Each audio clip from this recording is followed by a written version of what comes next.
नमस्कार, जय हिंद। बिहार दरोगा एग्जाम डेट आ चुका है दोस्तों। ऐसे में आपको अब पढ़ाई अपनी स्पीड बढ़ा देनी चाहिए। आज हम लोग पॉलिटी के 100 इंपॉर्टेंट अनुच्छेदों पर नजर दौड़ाएंगे। जी हाँ, 100, लगभग 100 इंपॉर्टेंट अनुच्छेद पर नजर दौड़ाएंगे बहुत कम समय में और फटाफट ध्यान देंगे। आपको पता है कि प्रारंभिक परीक्षा में मैंने जब अनुच्छेद वाला वीडियो उपलब्ध कराया था, उससे आपने देखा डायरेक्ट प्रश्न आए थे। मैं उन अनुच्छेदों को सिलेक्ट करता हूं जो देखता हूं कि प्रश्न एग्जाम में आने वाले हैं या आ सकते हैं, ऐसे प्रश्नों को चूज करता हूं। आपको अनुच्छेद पर वीडियो में प्रॉपर देता रहूंगा, लगातार देता रहूंगा, क्योंकि अनुच्छेद से 3-4 सवाल आपको देखने को मिल जाएगा। ज्यादा भी मिल सकता है, मिलान कराने के माध्यम से भी दे देता है, तो ध्यान रखिएगा। आइए हम लोग शुरू करते हैं, एक एक पॉइंट को समझेंगे। पहला प्रश्न कह रहा है, सर्वोच्च न्यायालय को रीट जारी करने की शक्ति किस अनुच्छेद के अंतर्गत प्राप्त है? बहुत अच्छा सवाल है। और ये सबसे पहले तो आप लोग बता दें कि रीट जो है वो किस अनुच्छेद के तहत जारी किया जाता है, और ये रीट वाला जो प्रावधान है यह कहां से लिया गया है। आप लोग को अगर पता हो तो इसका आंसर आप लोग करें कि जो रीट का प्रावधान है यह कहां से लिया गया है। ठीक है, मैंने प्रावधान वाला वीडियो जब उपलब्ध कराया है तो उसमें ये बताया है, तो ध्यान रखिएगा। सुप्रीम कोर्ट की बात की जा रही है, किसकी बात की जा रही है? तो कहेंगे यहां तो बात की जा रही है सुप्रीम कोर्ट की, यानी कि सर्वोच्च न्यायालय की। तो सर्वोच्च न्यायालय में जो रीट जारी करने की शक्ति है ना भाई, वह सर्वोच्च न्यायालय को अनुच्छेद 32 के तहत प्राप्त है। किसके तहत प्राप्त है? 32 के तहत। वहीं अगर हाईकोर्ट की बात करें तो हाईकोर्ट है, हाईकोर्ट कितना है? सर्वोच्च न्यायालय 32 और हाईकोर्ट 226। तो यहाँ पर आप ये हाईकोर्ट देखेंगे। बाकी आपका पूछा है सुप्रीम कोर्ट, तो हो जाएगा 32। ठीक है, अब पूछता है कि अनुच्छेद 136 में क्या है और अनुच्छेद 131 में क्या है। चारों अनुच्छेद को आप ध्यान रखिएगा। आपने सुना है एसएलपी दाखिल होता है ना, तो एसएलपी सुनने का अधिकार जो है वो, ये बहुत इंपॉर्टेंट पॉइंट है, ध्यान रखिएगा, एग्जाम में पूछेगा, है ना। एसएलपी किस अनुच्छेद के तहत आप दाखिल कर सकते हैं, और उसको सुनने का अधिकार है सुप्रीम कोर्ट को। एसएलपी अगर आपने दायर किया तो वो सुनेगा सुप्रीम कोर्ट। तो ये ध्यान रखिएगा, एसएलपी जो है वो 136 अनुच्छेद। 131 में क्या है? 131 भी सुप्रीम कोर्ट की शक्तियों से है और सुप्रीम कोर्ट के क्षेत्राधिकार से संबंधित है, मूल क्षेत्राधिकार के अंतर्गत। इसमें सुप्रीम कोर्ट को ये पावर है कि केंद्र और राज्य के विवाद बीच में, यानी कि केंद्र और राज्य, है ना, के जो विवाद हैं, इनके बीच जो विवाद हो रहा है, इनको डायरेक्ट ये सुन सकता है, सीधी इस पर ये सुन सकता है, कार्रवाई करेगा, फैसला ले सकता है। तो ये होगा 131। तो चारों यहां पर आपको क्लियर हो गया होगा। आइए अगला, धर्म की अभिवृद्धि के लिए प्रयास करने की स्वतंत्रता। धर्म की अभिवृद्धि करने के लिए प्रयास, धार्मिक अभिवृद्धि है ना, तो अब जानते हैं कि वो 25 अनुच्छेद में है, 25 अनुच्छेद में है, धर्म की अभिवृद्धि के प्रयास करने के लिए स्वतंत्रता। अब आपको पता है अनुच्छेद 24 में क्या है? आप कमेंट करें अगर पता है। तो बहुत बार ये पूछा गया है अनुच्छेद 24, इतनी बार पूछ दिया गया है कि ये लगभग आपको याद ही हो गया होगा अनुच्छेद 24। अनुच्छेद 24 में मैं पहले भी बता चुका हूं, 24 में, यहाँ पर 24 है तो आपको ये 14 लिख देना है। अब कहेंगे 14 क्या? तो 14 वर्ष से कम आयु वर्ग के बच्चों को जोखिम भरे कार्यों पर आप नहीं रख सकते हैं, ऐसा प्रावधान है अनुच्छेद 24 में कि 14 वर्ष से कम आयु वर्ग के बच्चों को जोखिम भरे कार्यों में शामिल नहीं किया जा सकता है। 26 में भी धार्मिक स्वतंत्रता से ही संबंधित है। 27 में है धार्मिक कार्यों के लिए आपसे कोई कर नहीं लिया जाएगा, है ना। तो ये 24, 25, 26, 27 ये जो है धार्मिक से संबंधित है। ठीक है, चलिए 28 भी है इसी से संबंधित। आइए आगे हम लोग देखते हैं। चलिए, सशस्त्र बलों, अर्धसैनिक बलों, पुलिस तथा गुप्तचर। आप जाएंगे पुलिस में तो आप देखेंगे कि आपके मौलिक अधिकार पर रोक लग जाएगी, आप धरना नहीं दे सकते हैं। ठीक है, आप जो आम जनता को मौलिक अधिकार प्राप्त है वो सारे अधिकार आपको नहीं प्राप्त होंगे, क्योंकि आप पुलिस में आ गए।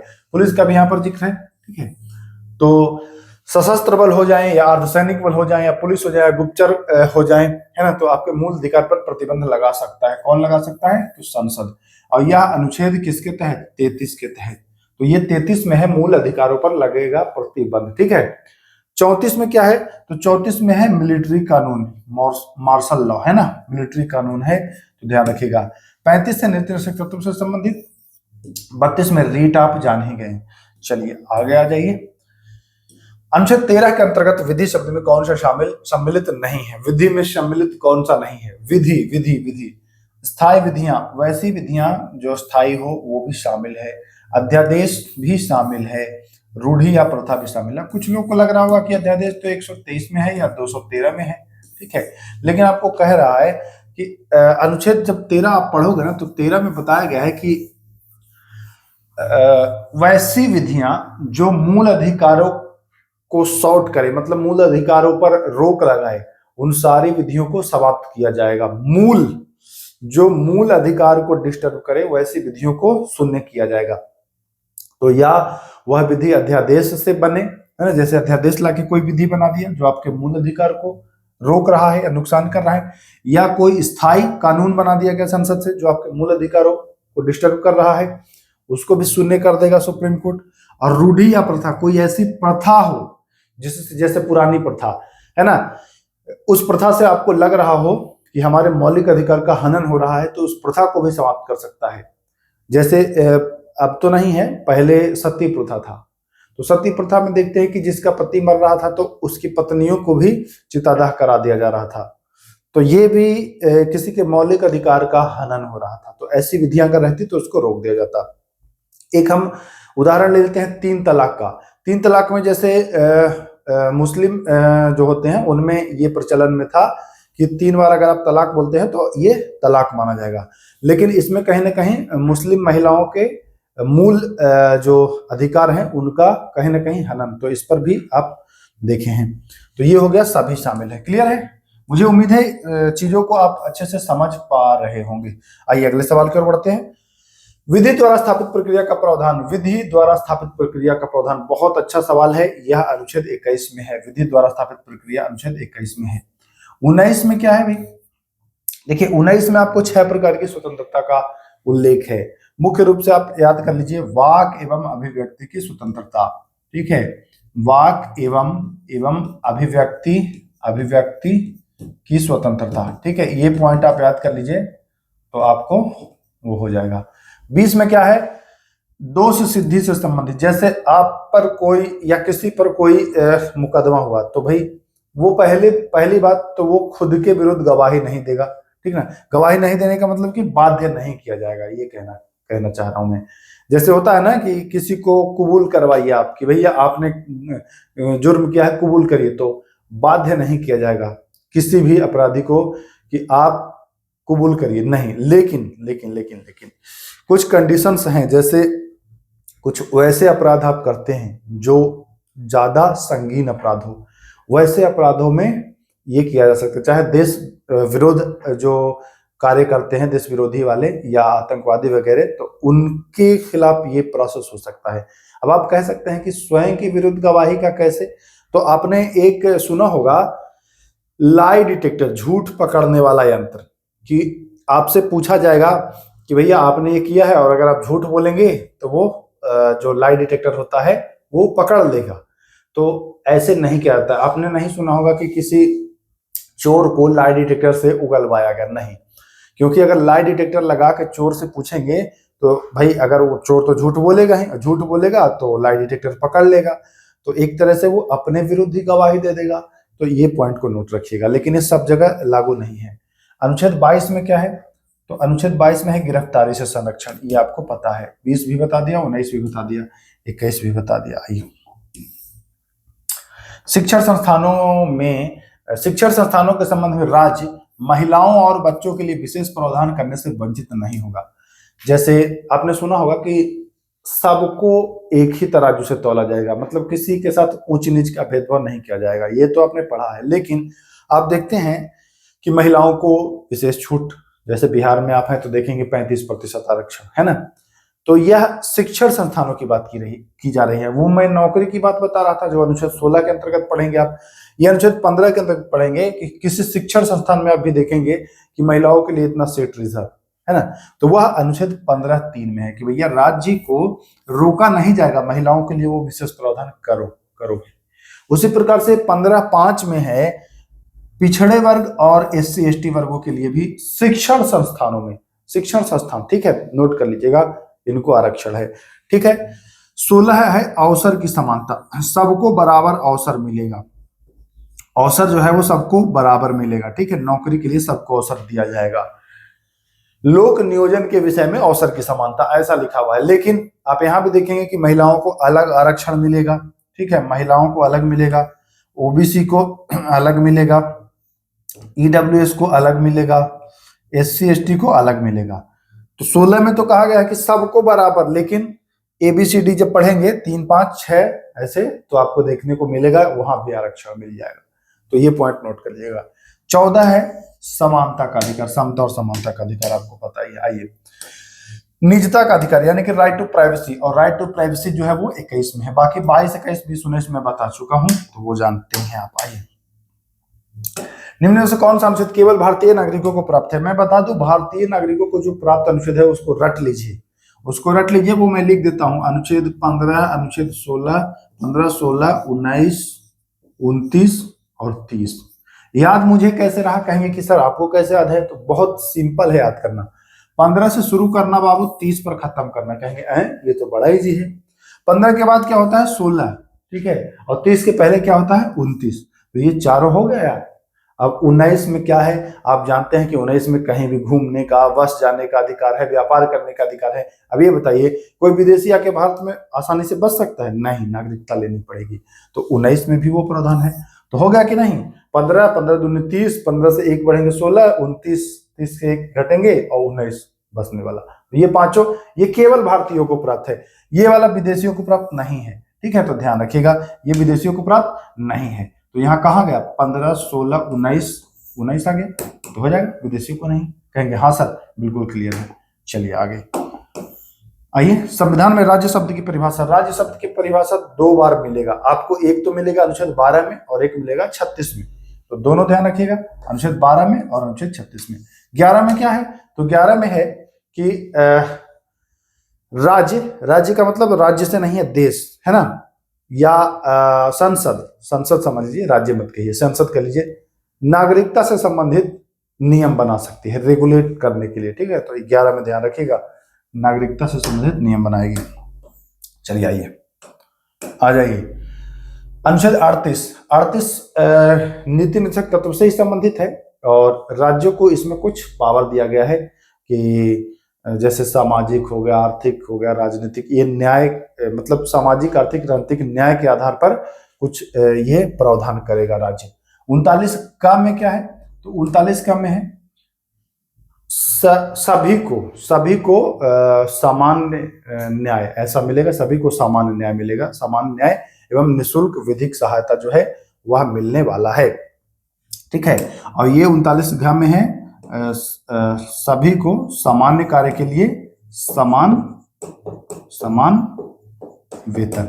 इसमें सबको बराबर न्याय मिलेगा और इसमें जो है वह सबको वेतन मिलेगा, ठीक है, ध्यान रखिएगा।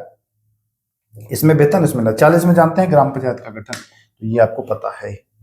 आ जाइए, सभी बच्चों को 14 वर्ष की आयु तक निःशुल्क शिक्षा अनिवार्य करना राज्य का दायित्व, यानी कि नीति निदेशक तत्व की बात कर रहा है। राज्य का दायित्व तो बताएंगे अनुच्छेद 45, ठीक है, अनुच्छेद 45 राज्य का दायित्व।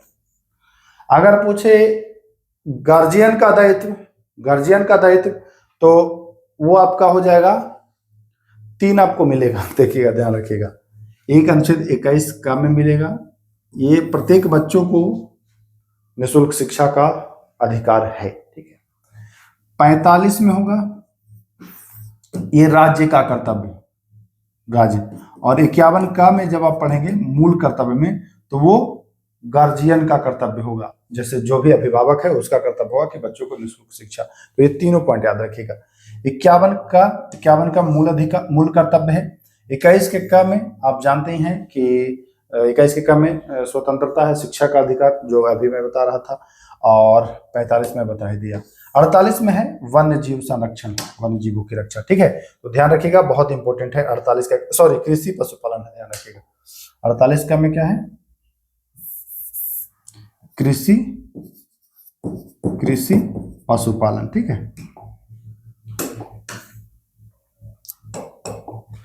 चलिए, पर्यावरण की रक्षा एवं सुधार तथा वनों व वन्य जीवों के संरक्षण, पर्यावरण का और वन्य जीवों का संरक्षण, तो ये हो जाएगा कृषि पशुपालन में बता दिया हूं, 48 हो जाएगा, ठीक है।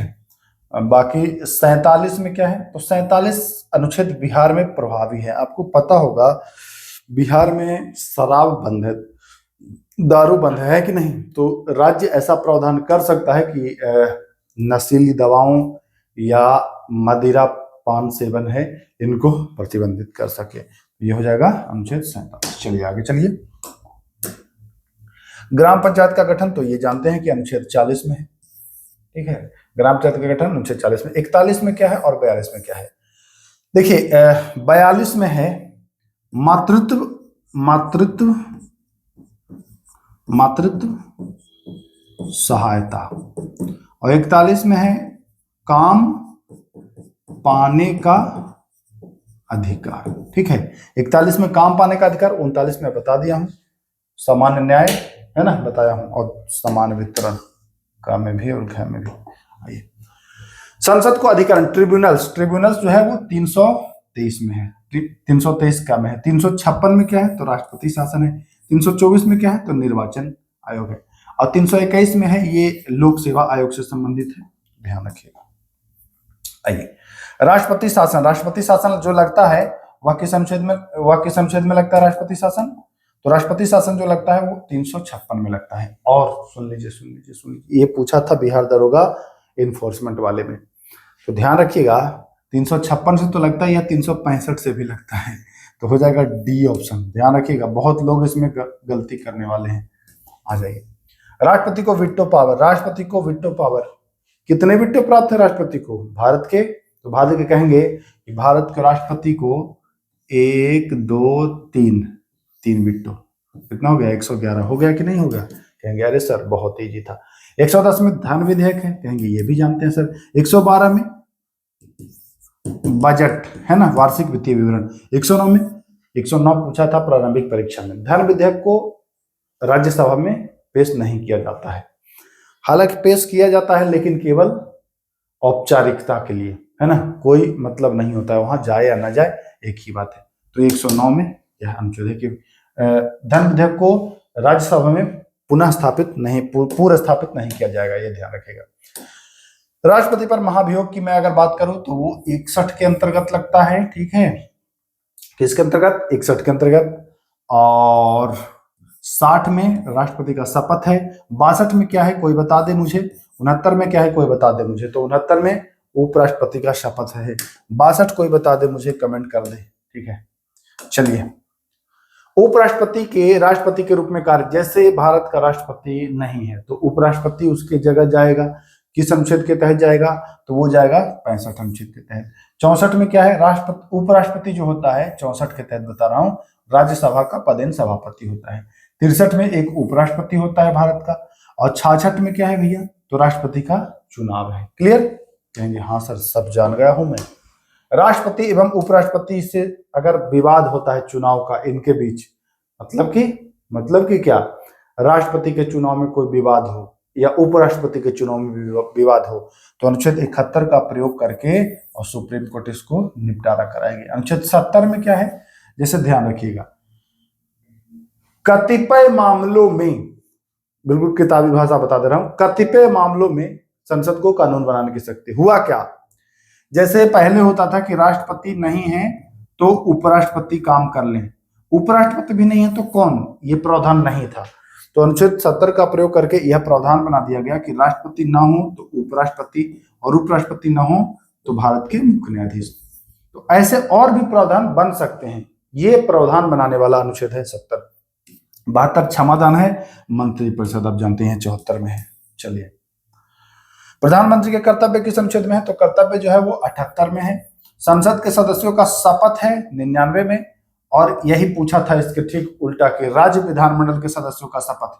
तो देखिए मैं पहले भी बताया था ट्रिक से, ठीक है, क्या हो जाएगा 188 हो जाएगा कि नहीं हो जाएगा?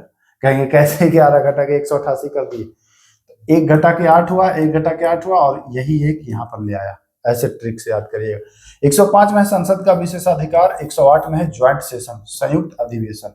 तो ये भी आपको याद हो जाएगा। मैंने कहा है ना 100 अनुच्छेद करा दूंगा, 100 करा दूंगा मेरे भाई।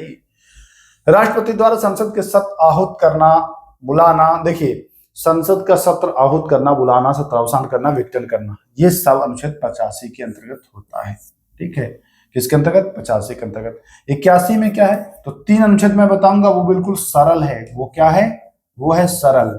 ठीक है, स 79, र 80 और ल 81। कहेंगे ये क्या? संसद, स से, र से राज्यसभा 80, ल से लोकसभा 81। तो 81 में क्या है? 82 में क्या है भैया? तो अनुच्छेद 82 में है, अनुच्छेद 82 में है कि जैसे जनगणना हुआ तो लोकसभा की सीटों को आप बढ़ाना चाहते हैं, तो ये है पुनर्सीमन वाला है। पुनर्सीमन, जैसे सीमा बढ़ाना होता है ना कि भैया कितने सीट होंगे, या अभी देखिएगा 2026 तक रोका गया था, तो ये पुनर्सीमन है 82वें अनुच्छेद में, ध्यान रखिएगा। पुनर्सीमन का मतलब कि सीमा को फिर से वो करना। चलिए आइए, लोकसभा के सत्रावसान के कारण संसद में लंबित विधेयक समाप्त नहीं होगा। लोकसभा का अगर सत्रावसान होता है तो संसद में लंबित विधेयक समाप्त नहीं होगा। यह प्रावधान है अनुच्छेद 107 के 3 में। 109 में क्या है? तो मैं बता दिया हूं, धन विधेयक को राज्यसभा में पुरस्तापित नहीं किया जाएगा। और 108 में क्या है? तो कहेंगे सर 108 तो आप बता ही दिए हैं कि ज्वाइंट सेशन। 108 आप बता ही दिए हैं कि ज्वाइंट सेशन। 106 में क्या है? 106 में क्या है? कोई बताएगा क्या 106 में? तो चलिए अगला आ जाइए। कह रहा है, बता ही देता हूं मैं, आप कहेंगे कि बताए नहीं, याद नहीं था। इसमें है संसद के सदस्यों का वेतन भत्ता। अगर एक आध अनुच्छेद गलत हो जाए तो माफ कर दीजिएगा, क्योंकि सब अनुच्छेद याद रखते हैं तो एक आध बाई मिस्टेक हो सकता है कम समय में। ठीक है, लेकिन कोशिश तो यह है कि गलत एक भी नहीं होगा। जो व्यक्ति स्वेच्छा से विदेशी राज्य की नागरिकता ले लिया है वो भारत का नागरिक नहीं रहेगा। नहीं का मतलब क्या होता है? नहीं का मतलब होता है कि नो। नो का मतलब नो। ठीक है, कहेंगे हाँ सर याद हो गया। आइए पहुंच गए हैं सेकंड लास्ट क्वेश्चन पर। 14 वर्ष से कम आयु के बच्चों को जोखिम भरे कार्यों में आप नहीं रख सकते, मैं बता दिया हूं 24 में। 23 में क्या है? मानव का दुर्व्यापार व बालात श्रम, मानव की खरीद बिक्री या वेश्यावृत्ति नहीं करा सकते हैं। बाकी 21 और 22 में पहले ही बता चुका हूं। आइए आखिरी क्वेश्चन है। आइए, उच्चतम न्यायालय के न्यायाधीशों को हटाने का प्रावधान कैसे हटाएंगे? तो उच्चतम न्यायालय के न्यायाधीशों को आप हटाएंगे 124 अनुच्छेद के माध्यम से। 126 अनुच्छेद में क्या है? 126 में है मुख्य न्यायाधीश, कार्यवाहक मुख्य न्यायाधीश। ठीक है, कार्यकारी मुख्य न्यायाधीश 126 में है। 129 में क्या है? सुप्रीम कोर्ट एक अभिलेख न्यायालय है। 127 में क्या है? लिख लीजिएगा जो बोल रहा हूं, तदर्थ न्यायाधीश की नियुक्ति। सॉरी, किसकी? तदर्थ न्यायाधीश। 124 में हटाओ हटाओ हटाओ। 126 में कार्यकारी मुख्य न्यायाधीश। ठीक है, और 100 ये है अभिलेख न्यायालय। तो क्लियर हो गया? कहेंगे हाँ सर क्लियर हो गया। और है? नहीं, अब नहीं। तो 25 प्रश्न थे, हर प्रश्न में 4 ऑप्शन थे, है ना। तो लगभग हमारा कहना था कि 100 क्वेश्चन, लेकिन कुछ ऑप्शन रिपीट भी हुए थे। तब भी मान के चलिए कि 80 अनुच्छेद कम से कम 80 से 85 आपका कंप्लीट हो गया होगा इस छोटे से वीडियो में। इस वीडियो को 1 से 2 बार देख लेंगे तो आपका रिवीजन भी हो जाएगा, और ये मानिए कि एग्जाम के लिए बहुत महत्वपूर्ण हो जाएगा ये आज का वीडियो। ऐसे और भी वीडियो आपको उपलब्ध कराता रहूंगा। तो चलिए फिर मिलते हैं, तब तक के लिए नमस्कार, जय हिंद।